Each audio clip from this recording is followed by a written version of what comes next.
Before the city knew his name, he was just a man chasing survival through crowded streets. Before wealth found him, hunger knew him first. This is not a story about success. It is a story about the price of wanting too much, too fast. In a land where rivers listen and the dead remember, one choice changed everything. If you believe every blessing is harmless, listen carefully. Some doors open forward, but never let you return. Please do well to tell us how you feel in the comments section, and don't forget to like, share and subscribe to this channel. Let's dive in. Before the suits, before the bodyguards, before the quiet fear that followed his name, Richard Adebayo was a man Lagos barely noticed. He woke before the city. Not because he was disciplined, but because poverty does not allow sleep. At 4:30 a.m., while the sky was still undecided between night and morning, Richard rolled off a thin mattress in a one-room apartment in a Jigunnal, his bones already tired from yesterday's hustle. The room smelled of engine oil, damp cement, and yesterday's Gary. A cracked mirror hung on the wall, reflecting a man who looked older than his years, lean face, sunken cheeks, eyes permanently alert, like someone always expecting bad news. Outside, Lagos was already clearing its throat. Generators coughed awake. Hawkers argued with silence. Somewhere, a mosque called the faithful, and a church nearby answered with a different kind of promise. Richard washed his face from a bucket, whispered a prayer he no longer believed fully, and pulled on his faded shirt. By 5:30 a.m., he was at the motor park. The Danfo, yellow, dented, stubborn, waited like a beast that needed taming every day. Its side read, "God is able," though the last letter had peeled off. Richard wiped the windshield with a rag that had once been white, kicked the tire, and climbed in. Ashadi. CMS. CMS straight. He shouted. His voice joined hundreds of others, a choir of desperation. Conductors insulted passengers. Drivers cursed LASTMA officials. Everyone was angry at something, but no one could name it clearly.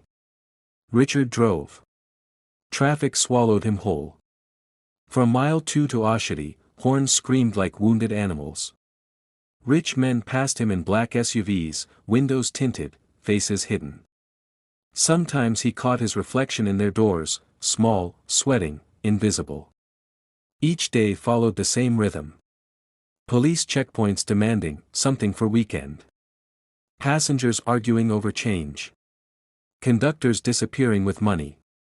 Fuel prices rising without warning. By evening, when he counted his earnings, there was never enough. After settling the bus owner, the police, and the conductor, Richard went home with tired legs and a heart full of questions. Why him? He was not lazy. He did not drink. He did not chase women. Yet life refused to open its doors. At night, while Lagos pretended to sleep, Richard sat outside his room and watched the sky glow faintly orange from city lights. He thought about the men he used to know, boys he grew up with, now living abroad, sending pictures beside foreign cars. Somewhere along the line, Richard stopped praying for comfort. He started praying for power. God, he said one night, his voice low and careful, if there is a way out of this life, show me. I am ready. He did not know who was listening. Princess entered his life on a Tuesday evening. It was after a long day. The bus had overheated twice. A passenger had threatened him. His head ached. He parked near a roadside buka in Suralere, ordered EBA and okra soup, and ate without tasting. That was when she sat opposite him. She did not greet immediately. She watched him eat, her eyes steady, unsettlingly calm. Drivers usually eat like they're fighting the food, she said softly. But you eat like someone thinking. Richard looked up, startled. She was beautiful, but not in the loud Lagos way.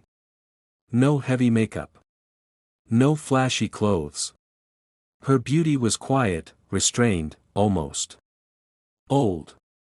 She looked like someone who belonged to another time but had learned to blend in. Sorry, Richard said. Do I know you? She smiled. Not yet. Something about that answer made his stomach tighten. They talked. She asked about his life. His work. His dreams. She listened without interrupting, nodding slowly, as if confirming something she already knew. When he complained about poverty, she did not console him. She said, poverty is not always lack of money. Sometimes it's lack of direction. Before leaving, she wrote her number on a piece of paper. Call me, she said. My name is Princess. As she walked away, Richard noticed something strange. She did not look back. People always looked back in Lagos. From the moment Princess entered his life, small things began to shift. A passenger paid extra without asking for change. A police officer waved him through without collecting anything. A stranger offered to repair his bus on credit. Princess called him at odd hours. Sometimes they talked for minutes. Sometimes for hours. Sometimes she said nothing, only listened to his breathing. When he asked where she lived, she laughed softly. Places have their seasons, she said. You'll know when it's time. They met in public places only. She never allowed him to escort her home. Whenever he tried to follow her, something distracted him, a phone call, a sudden traffic jam, a feeling of dizziness. Richard told himself he was imagining things. But deep down, he knew. This woman was not like others. And Lagos, a city that never gave freely, had started loosening its grip on his throat. He did not yet know the cost. But the door had already been opened. People say Lagos never sleeps. But after Princess entered Richard's life, he began to realize something more frightening. Some people don't sleep at all. Princess did not behave like a Lagos woman. She never rushed. She never complained about traffic. She never checked time. When Richard asked what she did for a living, she answered calmly. I manage things that cannot be seen. He laughed nervously, expecting a joke. She did not laugh back. They met only when she wanted to meet. If Richard suggested a date, she either appeared unexpectedly earlier, or vanished for days. When she disappeared, his phone calls rang unanswered, yet the line never switched off. That disturbed him. In Lagos, when a phone rings endlessly, it means something is wrong. But when Princess returned, she acted as though no time had passed. You look tired, she would say. Richard always was. But she never was. There were signs, many signs, but desperation is louder than wisdom. Princess never ate much. When she did, she avoided salt completely. Sometimes she only sipped palm wine and poured the rest on the ground before drinking. For the earth, she said. Once, while walking near the lagoon at night, she suddenly stopped Richard. Do not whistle near water, she warned. Why? He asked. Some things answer, she replied. Her shadow sometimes moved a second too late. Dogs barked whenever she passed. Children stared at her and went silent. One evening, a roadside herbalist looked at Princess and abruptly packed his things, muttering prayers under his breath. Richard noticed. But he said nothing. Because that same week, something impossible happened. A man approached Richard at the motor park. I've been watching you, the man said. You're disciplined. I want to invest. Just like that. No background checks. No long talks. Within days, Richard stopped driving Danfo.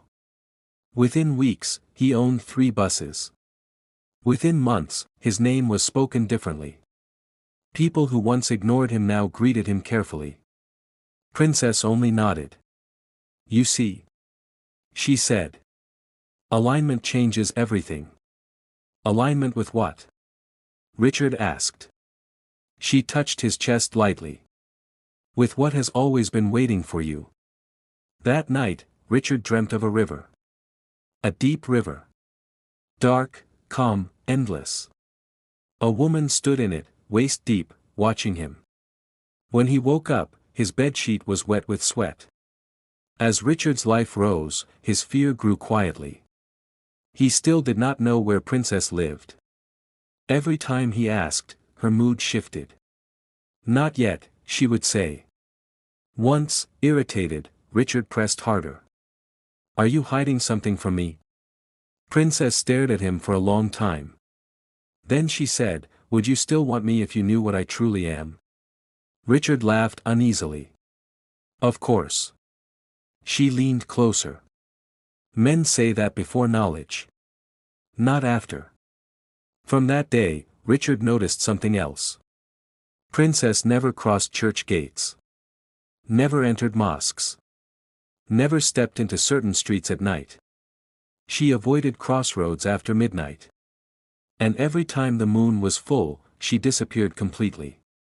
One night, Richard followed her. She had said goodbye near Ojulegba, walking toward a dimly lit street. Richard waited, then followed at a distance. Halfway down the road, she vanished. No turning. No door opening. No footsteps. Just gone. Richard's chest tightened. The streetlight flickered. Behind him, someone whispered his name. He ran. When he reached home, Princess was calling his phone. Do not follow me again, she said gently. Her voice was calm. Too calm. I was worried, Richard said, shaking. I know, she replied. That is why you must trust me. That night, Richard dreamed again. This time, he bowed before an altar. He woke up crying, though he didn't know why. In Yoruba land, elders say, when a river chooses you, it does not knock. Richard did not know that yet. But the river already knew his name. It was a hot afternoon, the kind that presses against the skin like a warning. Richard was driving his Danfo through a busy street, conductor shouting destinations, passengers complaining as usual. Life was noisy. Then Lagos went quiet. Across the road, through the heat and horns, Richard saw her. Princess. She stepped out of a massive compound, high walls, white gates, security cameras that blinked without blinking. The kind of house that didn't belong to anyone whose name wasn't already feared. Behind the gates were cars, too many, too clean, arranged like offerings. Richard's heart skipped. Princess had told him she lived nowhere. His foot slammed the brake. The Danfo screeched. Everybody come down. Richard shouted. Passengers cursed him, but he was already out, running, shouting her name. Princess. Princess. She froze. For the first time since he met her, she looked unprepared. Is this where you live? Richard asked, breathless. The street seemed to lean closer, listening. Princess stared at the gate, then at Richard. Yes, she said slowly. I live alone. Something in her voice was wrong, not a lie, but not the truth either. Then today, Richard said, half laughing, half angry, you will take me inside. People were watching now. Neighbors peeking. Security cameras humming. Princess studied his face. You were not meant to see this, she said quietly. But since you have come. The gate opened by itself. No guard appeared. Richard felt a chill under the sun. The compound swallowed sound. No generator noise. No footsteps. No staff. The house stood perfect and empty, like it had been waiting centuries for one visitor. Inside, the walls were decorated with strange carvings, waves, serpents, women with flowing hair turning into water. Masks stared from corners, their eyes hollow and wet. Richard felt watched. Who built this place? He asked. Princess smiled faintly. It was not built, she said. It emerged. As they walked, Richard noticed bowls of water placed carefully at corners of rooms, each with white chalk symbols beside them. In Igbo tradition, he remembered, water was never just water. It was a boundary. Princess stopped before a door Richard hadn't noticed before. "This is where I stop pretending," she said. The door opened downward. Stairs led underground. The air changed, cool, damp, ancient. As they descended, Richard heard something faint. Water. Flowing. But there was no river nearby. The room below was circular. At its center stood an altar, not of stone, but of blackened wood, wrapped with white cloth and cowries. Calabashes filled with water surrounded it. Candles burned without smoke. Behind the altar was a mirror. But Richard could not see his reflection clearly. Princess removed her shoes. "Bow," she said. Her voice was no longer just hers. It echoed. Richard's knees weakened. I don't understand," he whispered. Princess stepped closer. "You asked for escape," she said. "You prayed for power. Did you think it would answer like a bank loan?" Her eyes darkened, reflecting candlelight like deep water. "I am of the river," she continued. "Known by many names." She named them softly. Yamaja. Alakan. Mamiwata.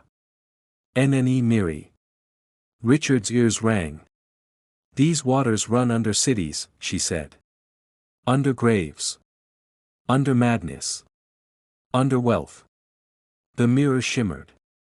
Richard saw flashes, rivers swallowing villages, cemeteries glowing at night, a woman laughing in torn clothes beside gravestones. A mad woman. Himself kneeling beside her. He screamed. Princess raised her hand. "Bow," she repeated. Richard obeyed. The floor was cold.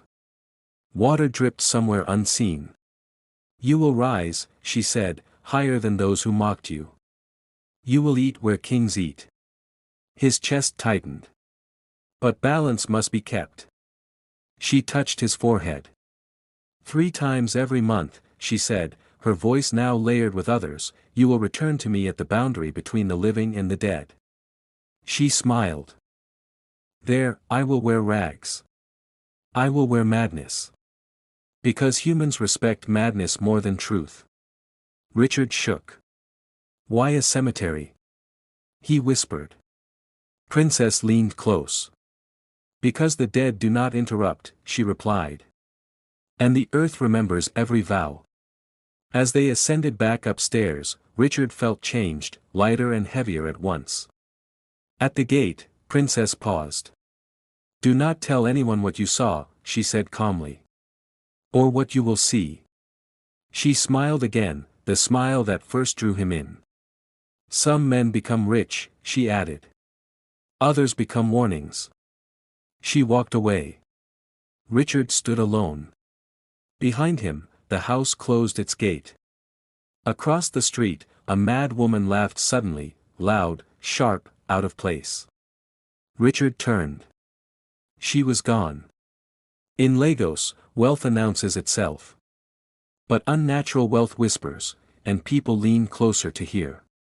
By the time Richard Adebayo bought his 3rd mansion, the city had begun to count his steps.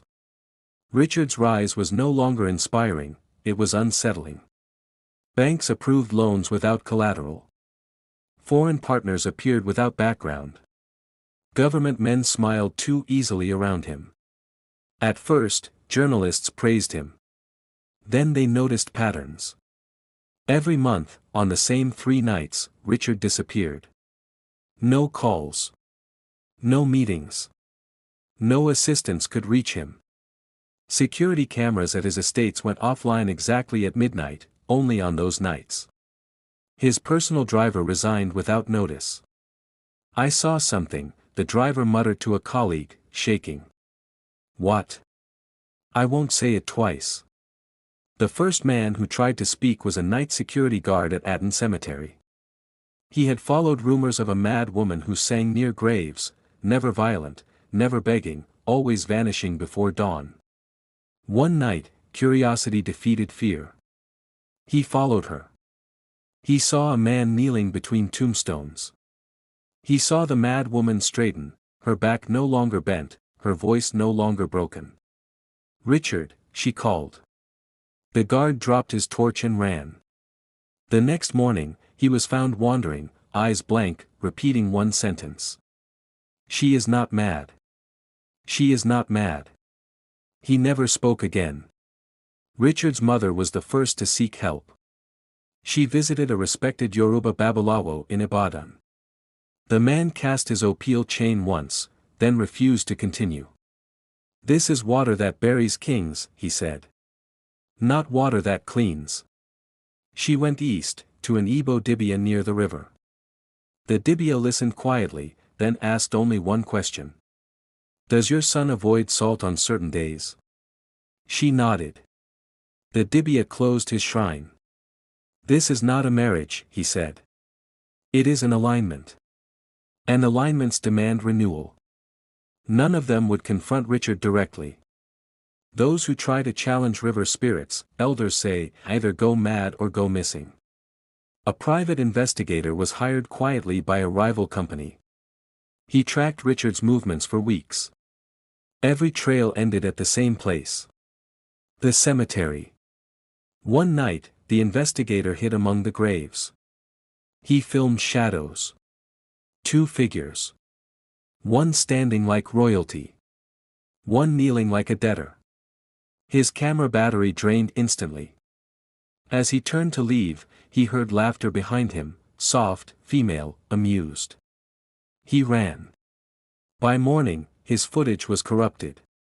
Only one frame remained. A woman's reflection in a puddle, beautiful, ageless, watching. The investigator resigned that same day and left Lagos. The mad woman began appearing more frequently. Sometimes she begged. Sometimes she sang old river songs. Sometimes she simply watched passing cars. Street boys avoided her. Dogs whimpered and ran. She appeared only near cemeteries. Only at night. Only on Richard's missing days. People started connecting dots. A joint private security operation was arranged quietly, no police, no media. They chose the 3rd night of the month. Rain fell lightly. Cameras were placed around Atten Cemetery. At exactly 12:07 a.m., Richard's car arrived. He stepped out alone. Minutes later, the mad woman appeared from nowhere. She dropped her act. Her posture changed. Her voice deepened. Her presence expanded. Richard knelt. That was when the lights came on. "Freeze!" Security men rushed in. The woman screamed, not in fear, but in rage.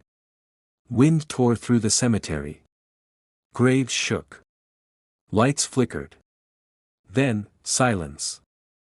The mad woman vanished. Richard remained. Alone. Kneeling. Caught. They arrested Richard at dawn. No resistance. No denial. Only exhaustion. At a private interrogation, he confessed everything. "My quest for money pushed me," he said quietly. She said wealth must be renewed. 3 times every month, he added. At the boundary where the dead listen. "What about your family?" they asked. "They never knew," Richard whispered. That was part of the vow.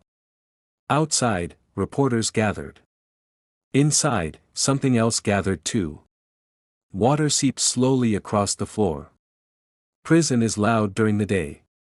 But at night, when lights dim and men are left alone with their thoughts, prison becomes a river. Slow, cold, and impossible to escape. That was when Richard Adebayo began to understand the meaning of the vow he made. Richard was placed in a private holding facility at first, government pressure, foreign interests, unfinished investigations. The world still saw him as a billionaire CEO who had lost his way. But the truth was heavier. On the 3rd night of the month, Richard woke up screaming. His cell floor was wet. Not flooded. Not leaking. Wet, like morning dew on grass. The guards checked the pipes. Nothing was broken. The second month, it happened again. This time, he heard singing. Low. Ancient. Familiar. A river song. On the third renewal night, Richard sat upright on his bunk, trembling. He did not sleep. At exactly 12:07 a.m., the temperature dropped. The air thickened. And then. She was there. Princess stood at the far end of the cell. Not mad. Not ragged. Not pretending. She wore white. Her beauty was unbearable now, not because it attracted, but because it reminded. You missed your appointment, she said calmly. Richard slid off the bed and fell to his knees without thinking. I was caught, he whispered. I can't come anymore. Princess tilted her head. Did you think the earth releases debts because men put on handcuffs? She asked. Her feet did not touch the floor. The vow was not with the police, she continued. It was with the river. Tears streamed down Richard's face. I didn't know, he sobbed. I just wanted a way out. Princess stepped closer. And I gave you one. She touched his forehead. The cell walls dissolved. The final revelation. Richard saw everything. The river beneath Lagos. The covens beneath cemeteries. The contracts written not in ink, but in fear. He saw men like himself, drivers, traders, politicians, kneeling at different altars, thinking their sacrifices were unique. They were not. Why madness? Richard asked through tears. Why the disguise? Princess' voice softened. Because madness is the only truth humans don't interrogate, she said. When a mad person speaks, you laugh. When a mad person appears at night, you look away. She smiled faintly. And because cemeteries are honest places. Everyone there has already paid. The consequence. By morning, Richard was found unresponsive. Doctors said it was a breakdown. Psychiatrists called it guilt. But Richard knew better. From that day, he spoke only to water. They moved him to a medical wing. His empire collapsed quietly, accounts frozen, partners vanished, deals dissolved like salt in rain. His family finally learned the truth. His mother aged 10 years in 1 month. His children stopped asking questions. And somewhere in Lagos, a mad woman was seen washing her feet in a puddle near a grave. Years later, a young prison guard swore he saw a woman standing outside the fence during a night shift. She wore white. She smiled. When he blinked, she was gone. Inside the ward, Richard laughed softly. Elders say, not every open door is an opportunity. Not every helper is human. And not every blessing comes from God. Some wealth is borrowed. Some success is leased. And some rises are only possible because something else sank. If you ask for power without patience. If you chase riches without direction. If you bow without understanding who stands before you. The river will answer. And rivers never forget. Next time you see sudden wealth, ask fewer questions. Next time you see madness, look twice. Next time you pray for a shortcut, remember Richard. Because some vows don't end with prison. They end only when the river decides. And the river is always watching. Thank you for watching this incredible story. Please, encourage us by subscribing to this channel and don't forget to tell us how you feel in the comment section, like and share with your loved ones.